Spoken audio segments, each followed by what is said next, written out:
नमस्कार, आप देख रहे हैं ब्रेकिंग बिहार। कल मंत्रिमंडल का विस्तार हो गया और मंत्रिमंडल के विस्तार के साथ ही कांग्रेस का अंदरूनी कलह भी सामने आ गया। किस प्रकार से 2 दिनों पहले कांग्रेस के ऑफिस में यहाँ सदाकत आश्रम में कार्यकर्ताओं की नेताओं की नाराजगी सामने नजर आई और उसके बाद से कल जिस प्रकार से 2 ही मंत्री कांग्रेस के बने, जबकि जिसके 4 विधायक थे उसे 1 मंत्री मिला है, वैसे में कांग्रेस की उपेक्षा। फिर से यहाँ के प्रभारी भक्त चरण दास पर भी सवाल उठ रहे हैं। हमारे साथ कांग्रेस की वैशाली से राजापाकर के विधायक हैं प्रतिमा दास जी, इनसे जानेंगे। मैडम, क्यों इस तरह कांग्रेस के साथ हमेशा होता है? पहले तो नए सरकार के लिए पूरे बिहार की जनता को बधाई।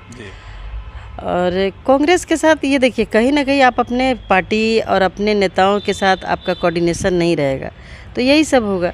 4 पे जब 1 मंत्री पद दिया जा रहा था और ऐसा है भी, तो हमारे तो 19 हैं, तो हमको तो 4.5 मिलना चाहिए, तो 4 तो मिलना ही था, कम से कम 4। और कांग्रेस का तो रहा है कि अब हिंदू मुस्लिम सिख ईसाई आपस में है भाई भाई, लेकिन इसका जो वोटर रहे हैं फॉरवर्ड मुस्लिम और दलित, तो फिर भी हमारा 1 सीट घट रहा है। जब आप पार्टी को आगे बढ़ाना चाहते हैं, पार्टी को मजबूत करना चाहते हैं, गठबंधन का मतलब ये थोड़ी होता है कि आप विलय कर जाइएगा। जब हमारे सारे सिद्धांतों के सारे बिल्कुल बिहार के विकास के लिए, देश के हित के लिए हमने गठबंधन किया है, लेकिन पार्टी के विनाश के लिए गठबंधन नहीं होना चाहिए, क्योंकि पार्टी का एक वर्कर दिन रात आपके एक आह्वान पे खड़ा रहता है, सारा चीज़ अपने घर से पैसा लगाकर अपना समय लगाता है इस उम्मीद में कि हमारी सरकार बनेगी तो मेरी बात सुनी जाएगी। लेकिन कहीं ना कहीं पार्टी के वर्करों की उपेक्षा होती है। हमारे प्रभारी आए, ये शॉर्ट नोटिस में उन्होंने फ़ोन किया कि आइए हमें समर्थन देना है, महागठबंधन को सरकार बनने जा रही है। कोई विधायक कोई इफ़ बट नहीं किया, कोई सवाल नहीं किया प्रभारी जी से, सब लोग आकर के हमने समर्थन दिया महागठबंधन को। लेकिन कभी किसी भी विधायक से ये नहीं पूछा गया कि हमें 2 सीट मिल रहा है, 1 सीट मिल रहा है, हमको बाहर से समर्थन देना है कि हमको सरकार में शामिल होना है। जब आप विधायकों की राय लेना चाहते हैं तो एक बैठक तो होनी ही चाहिए थी। तो कहीं ना कहीं बिहार लेवल के लीडरों की उपेक्षा हुई है। मैं आपके चैनल के माध्यम से अपनी नेता आदरणीय सोनिया जी, राहुल जी और प्रियंका जी से कहना चाहते हैं कि अपने पार्टी पर आपको मॉनिटरिंग करने की ज़रूरत है कि आने वाले समय में और स्थिति खराब ना हो। मैडम, कांग्रेस का आधार वोट क्या रहा है? कांग्रेस का आधार वोट रहा है स्वर्ण, दलित, मुसलमान। तो सवर्णों की फिर से जो है, सवर्णों को जो नज़रअंदाज किया गया है। अजीत शर्मा जैसे कद्दावर नेता आपकी पार्टी में मौजूद हैं, विधायक दल के भी नेता हैं, सबसे पहले उनका नाम आया, अचानक से फिर गायब हो। देखिए, हमारे पास स्वर्ण नेता की कमी नहीं है। हमारे यहाँ सीनियर विजय शंकर दुबे जी हैं जो कई बार के MLA हैं, लोकप्रिय इतने कि कहीं से भी लड़ते हैं चुनाव जीतते हैं। आदरणीय मदन मोहन झा जी हैं। लीडरों की कमी नहीं है, तकलीफ़ इस बात की कि पार्टी में मॉनिटरिंग का अभाव हो गया।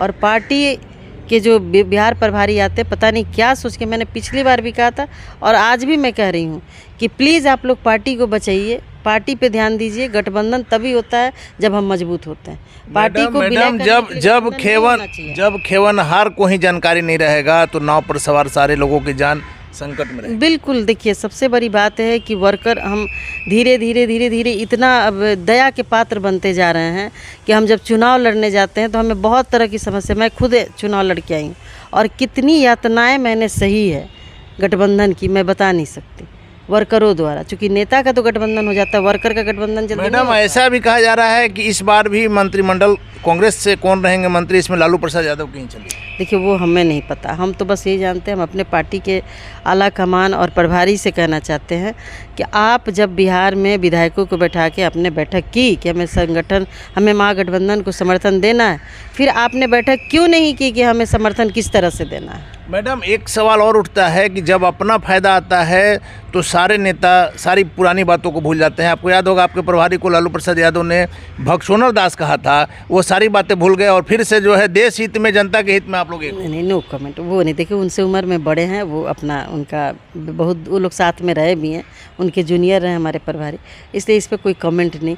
लेकिन पार्टी हित की जहाँ तक बात है तो हम लोगों को इस पर बैठ के विचार करना चाहिए था। मैडम, अभी की जो स्थिति है, जैसे आप लोग मंत्रिमंडल में आप लोग को जो 2 सीट मिला है, क्या आपको नहीं लग रहा है कि 2024 के चुनाव में फिर से जब लोकसभा का चुनाव होगा तो आप इसी तरह से उपेक्षा का शिकार होइएगा? देखिए, हम तो फिर से कह रहे हैं कि केंद्रीय नेतृत्व को कि अपने पार्टी पे आपको ध्यान देने की ज़रूरत है, संगठन को मजबूत करने की ज़रूरत है।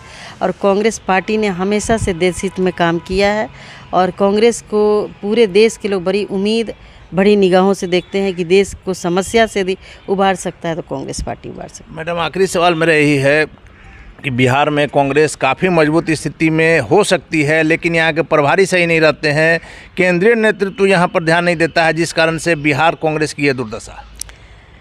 देखिए, जो प्रभारी आते हैं, मैं आज फिर कहूँगी कि वर्करों की मन की बात सुनना नहीं चाहते। एक बार आप वर्करों के साथ बैठक कर लेंगे ना तो आपको सारा दृश्य सामने आ जाएगा, सारा फीडबैक सामने आ जाएगा और हमें कैसे काम करना है। हम लोग कांग्रेस पार्टी हमेशा से सबको लेके चलने में विश्वास करती है, कभी वो ये नहीं करती। यदि 2 आदमी का भी वो कोई पार्टी बना लेता है, जैसे कि मुकेश सहनी जी, अभी उनकी शुरुआत नहीं थी तो राहुल जी उनको इतना मान सम्मान दिए, उनके साथ उन्होंने गठबंधन किया लोकसभा में। तो कांग्रेस पार्टी सबका साथ, सबका विकास वाली पार्टी है, लेकिन इसका मतलब ये नहीं कि कांग्रेस खत्म हो जाए, है ना। क्योंकि तो प्रभारी को थोड़ा मजबूत, थोड़ा जनाधार वाला, थोड़ा यहाँ का, देखिए, कोई भी हो, प्रभारी को यदि हम पे पार्टी भरोसा करके भेजती है स्टेट पे, तो मेरी जिम्मेवारी बनती है कि वहाँ के आर्थिक, सामाजिक, राजनीतिक, भौगोलिक स्थिति का मैं स्टडी करूँ और वहाँ के वर्करों से मिल करके सही जानकारी आला कमान को दूँ, ना कि कुछ लोगों के पॉकेट में बैठ करके राजनीति करके चला जाए। ऐसे नहीं चलेगा। धन्यवाद मैडम।